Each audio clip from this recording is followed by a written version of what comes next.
masalah. Memang I nak cari entertainment sebab I tahu kalau I masuk seni bina mungkin ada jantan-jantan. Betul, mungkin boleh cuci mata. Mungkin boleh cuci mata tapi kau mungkin dibuli juga di situ. Betul. Jadi saya cari satu course di mana benda tu memang melibatkan entertainment. Entertainment di mana kalau kaum straight pun nak macam ego nakkan buat perangai dia, tak boleh sebab dalam entertainment ada kaum begini dia orang akan jumpa juga. Nak tak macam nak mana pun memang ada. Memang ada. Dia orang akan berjumpa in real life. Dia orang nanti bila dia orang keluar universiti, dia orang akan encounter juga dengan orang macam ni. Nak tak nak dekat situ dia orang dah kena belajar to adapt.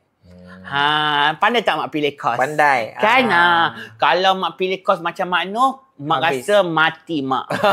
Mak akan berada di Mak tak tahulah mak boleh survive ke tak survive Nok. Mak rasa mungkin mak akan gantung diri mak sendiri Nok. mungkin front page harian Metro lah. Ya Allah, aku selalu sedut tau dengan orang yang ambil medik ni.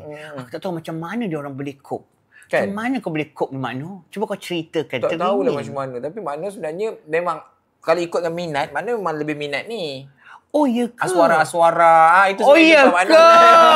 La ilah. Salah jiwa. Tapi boleh lah kalau macam benda ni memang bukan macam kalau benda-benda yang akademik ni kena usaha lebih. I see. Tapi macam ni effortless kan? Ni effortless. Tak jiwa. Kau rasa macam melayang je kan? Kalau macam study tu memang kena betul-betul study. Tak boleh salah. Memang dia fact kan? Tapi itulah bagusnya you dekat situ pun you boleh dekat bawa. entertainment pun you boleh.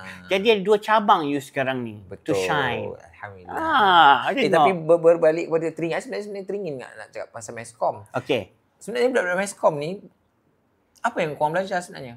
Dia Meskom ni teruk sangat ke sampai dihina? kerana tak berguna langsung ke?